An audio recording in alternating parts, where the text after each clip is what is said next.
The morning of September 10, 1942, dawned with a choking mist over the Sinyavino Heights, a crucial stretch of high ground southeast of Leningrad. Below, in the waterlogged trenches and shell craters of the peat bogs, the men of a Soviet Penal Battalion waited. They were strifniki, convict soldiers. Their orders were simple: attack, again, through a narrow corridor against entrenched German positions fortified with interlocking machine gun nests and pre-sighted artillery. The preceding days had seen repeated, bloody assaults that gained mere yards. This battalion, several hundred strong, was part of a fresh, desperate push to finally break the siege. At 0 hour, a short artillery barrage crashed ahead of them. Whistles blew. The men rose from the muck and began to advance into the swampy no man's land, their movements immediately tracked by German observers.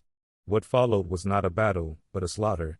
Waves of men were cut down by systematic fire. Within hours, the forward momentum ceased.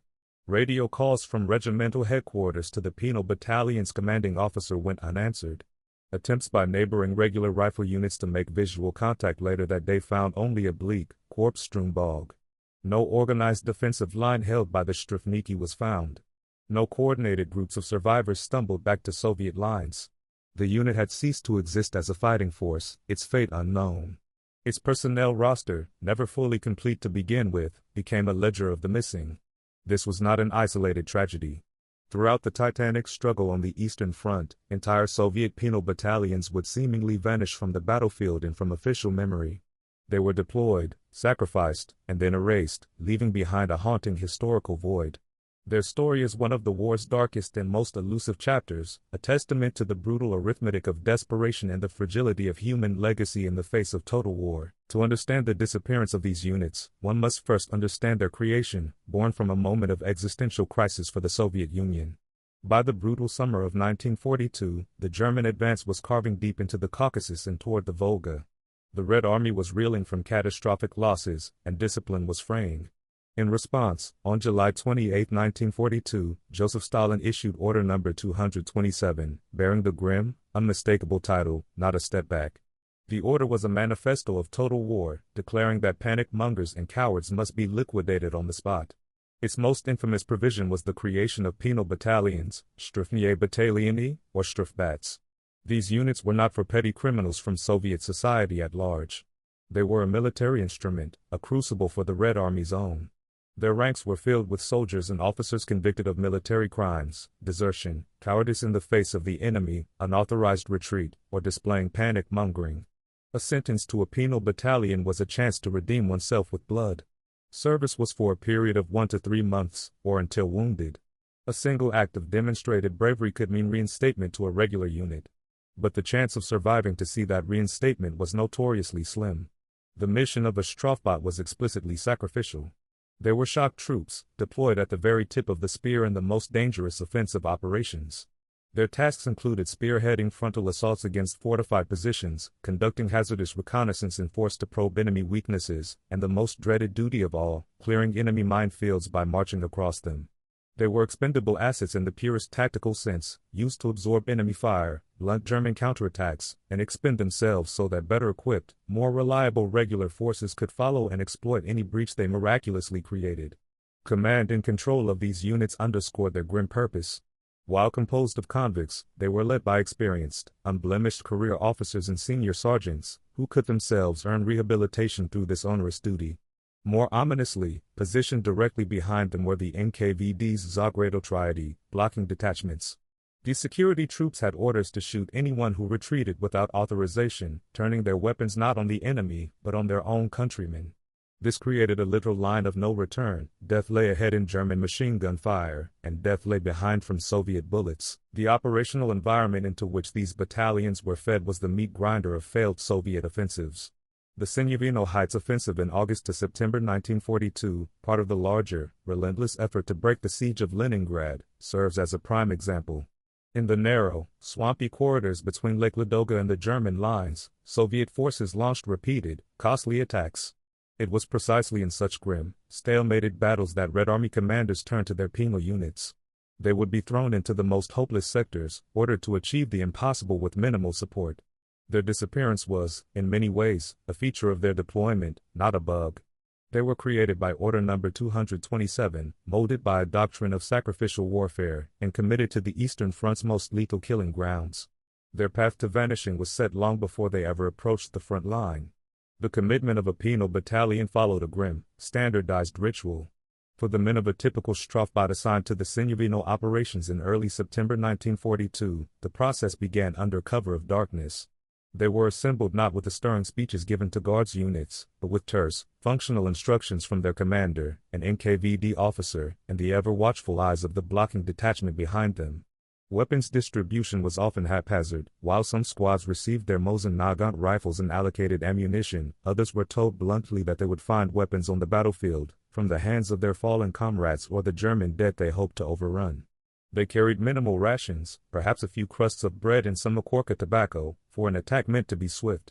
Their jumping-off point was not a pristine trench line but often a waterlogged scrape in the earth, recently captured at great cost and still under intermittent mortar fire. The air stank of damp peat, cowardice, and corruption. In the final hour before dawn, a tense silence would settle, broken only by the distant sounds of the front. Then, at 5 o'clock hours, the Soviet artillery preparation would begin. For the Strefniki, this was not the massive, rolling barrages of later years. It was often short, under-resourced, and incapable of suppressing the deeply dug German positions in the Sinyavino hills. They watched the shells explode ahead, knowing it was insufficient, a prelude rather than a true shield. At 5:30, whistles blew along the line. The battalion rose as one entity, a dark mass against the gray twilight of the bog. There was no running, the terrain forbade it. They advanced into a landscape of skeletal trees, deep, water-filled craters, and sucking mire. Progress was immediately slow and exhausting. Within minutes, German defensive fire, held until this moment, erupted. Pre-sighted MG-34 machine guns, hidden in reinforced bunkers on the higher ground, began their traversing fire. The distinctive, ripping sound tore through the morning air. Mortar rounds, their trajectories pre-planned for every approach, started walking through the advancing lines. The first men fell silently, or with short, sharp cries, sinking into the murky water. The battalion's advance, measured in hundreds of yards, disintegrated within the first hour. Cohesion was the first casualty. Platoons and companies, trying to navigate the carnage in the terrain, lost contact with one another. Commanders shouting orders were targeted by snipers. Radio operators, burdened with heavy sets, became mired and were cut down. What had been a formation became scattered groups of men, clusters of 5 or 10, clinging to any piece of cover, a fallen log, the lip of a giant crater. They would rise, dash forward a few more meters, and dive again as another burst of fire hacked through the reeds around them. By 7 o'clock, the initial impetus of the assault had been utterly spent. The battalion was now pinned across a wide, bloody swath of no man's land, its forward elements isolated, its rear elements still under fire, and its lines of communication to the rear already severed. The unit existed now only in fragmented, desperate pockets, each fighting its own isolated battle for survival against an invisible enemy who held every advantage of ground and firepower. The systematic reduction of the battalion had begun. What followed the initial assault was not a coherent battle, but a protracted, fragmented demise. Throughout the morning of September 10th, the scattered pockets of Strefniki who had survived the first murderous hours continued to press forward, driven by their orders, the presence of the blocking detachments behind, and the faint hope of breaking through. Some small groups, through sheer luck or localized German weakness, did manage to close with the enemy's forward positions. Isolated, fierce close-quarter fighting erupted in sections of the German trench line. These moments of brutal hand-to-hand combat, using knives, entrenching tools, and rifle butts, represented the battalion's deepest penetration. For a brief time, flares and the sounds of grenades from these points might have signaled to Soviet observers that a foothold had been gained. It was during this chaotic period that the last, fragmented communications likely occurred. A field telephone line, hastily laid and immediately damaged, might have carried a clipped, static field message to regimental headquarters: "We are in the first trench. Heavy resistance. Request support." A runner, scrambling back through the swamp, might have delivered a similar verbal report before being killed on the return journey. More commonly, the last transmissions were simply unanswered calls. Radio operators, their sets soaked or damaged, would repeatedly call their call signs, hearing only the hiss of empty ether or the busy chatter of other doomed units on the network. By midday, these signals ceased entirely. The command post of the parent rifle division, monitoring the frequency, would note the silence but had no reserves to send. The offensive's timetable was already crumbling across the entire front. The fate of the battalion was sealed not by a single moment, but by the inexorable logic of the battlefield. German local commanders, expert in counterattack, did not wait. Once the Soviet artillery had lifted and the Penal Battalion's momentum was broken, they launched immediate, small-scale counter-thrusts.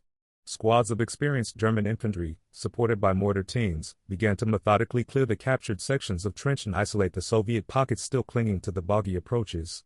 Without flank support, ammunition, or leadership, the Strefniki were eliminated or captured. Some may have attempted to filter back through the swamp under cover of gathering dusk, but they now faced a new danger. The Soviet blocking detachments, under orders to stabilize the line and prevent a rout, were often indiscriminate in their fire at anyone approaching from the direction of the enemy.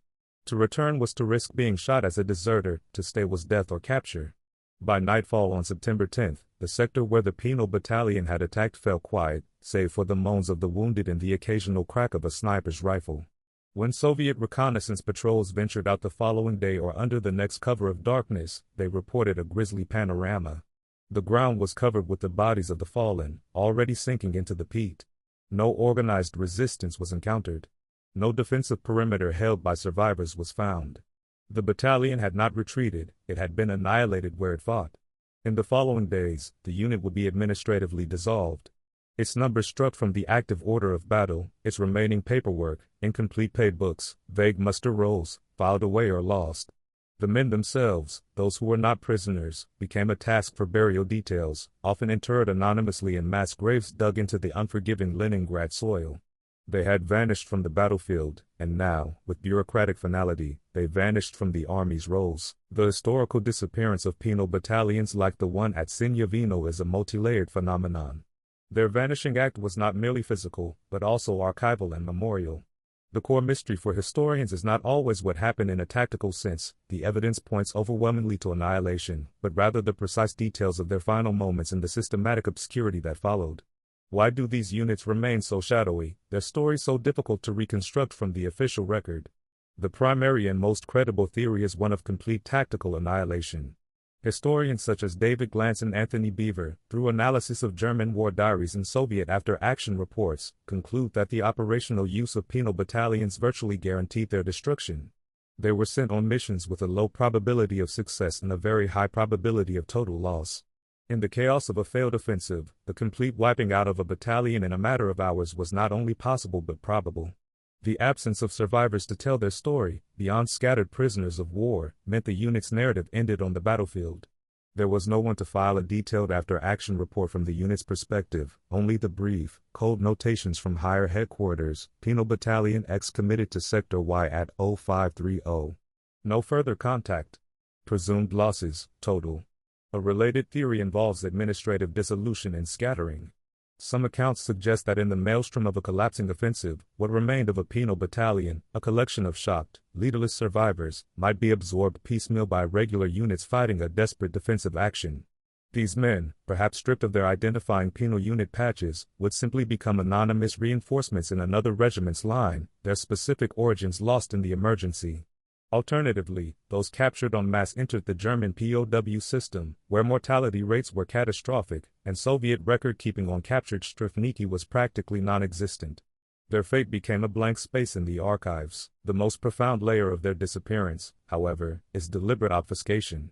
The Soviet state had little ideological incentive to meticulously document the sacrifices of traitors to the motherland, even redeemed ones. Meticulous casualty records for these units were often not maintained to the same standard as for regular forces. After the war, the story of the Great Patriotic War was one of heroic, unified sacrifice. The uncomfortable, coercive reality of the penal battalions, of men fighting under threat of execution from their own side, did not fit the triumphant narrative. Their experiences were suppressed, their veterans often silent, their records remaining classified for decades.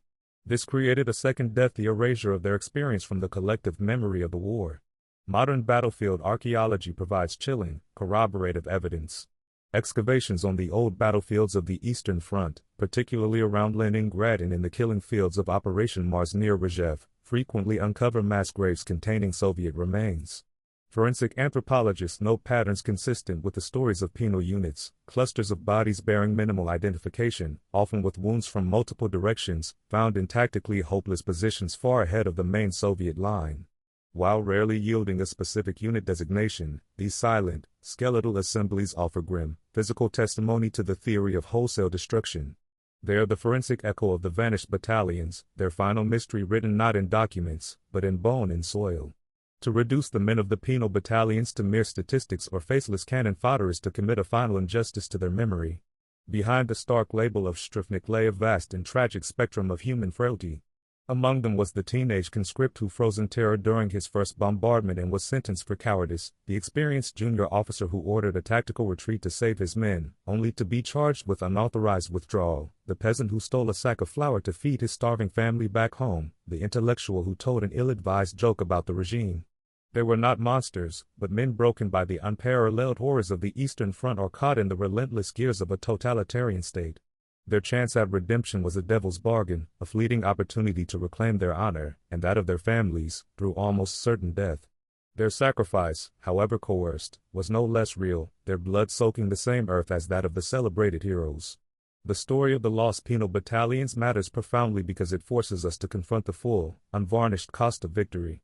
The Soviet triumph in the Great Patriotic War was built not only on brilliant generalship, patriotic fervor, and incredible resilience, but also on a ruthless calculus of expendable lives. To remember only the glorious parades and the iconic red banners over the Reichstag is to remember a half-truth. The complete history must also include the muddy, forgotten bogs of Sinyavino, the frozen slopes of the Rzhev salient, and the countless other places where units like these were erased. Their absence from the official narrative for so long represents a void in our understanding, a silence where there should be testimony. Acknowledging their fate does not diminish the overall Soviet sacrifice, it deepens our comprehension of its tragic, inhuman scale. In recent decades, a fragile, grassroots effort has emerged to reclaim these lost soldiers from oblivion. In Russia and across the former Soviet Union, search groups composed of dedicated volunteers, the poiskoviki, comb the forests and fields with metal detectors and careful trowels. They exhumed the anonymous fallen, seeking clues to identification. Sometimes, a decayed medallion, a spoon with a scratched surname, or the serial number on a rusted weapon provides a lead. Their painstaking work is a form of posthumous liberation, freeing these men from their unnamed graves and the stigma of history's neglect. While a soldier of a penal battalion may rarely receive an official decoration, he may now, at last, receive a name and a proper burial. This is a powerful, emotional form of remembrance, a beloken act of duty to the dead. The legacy of the vanished battalions is, therefore, a dual one. It is a stark lesson in the brutal mechanics of a desperate war, and a poignant reminder of the enduring human need for dignity and memory. They vanished twice, first in the thunder of guns in the silence of the swamp, then in the locked archives in the curated history books. To tell their story now is to perform an act of historical recovery, to insist that every life consumed by that cataclysmic war holds meaning. Their ultimate silence is not an end, but a summons to listen more carefully to the echoes of the past. In remembering the lost, we complete the record of the war, and in honoring their complicated, coerced sacrifice, we acknowledge the profound and often terrible price of peace, purchased in blood by heroes and Strifniki alike.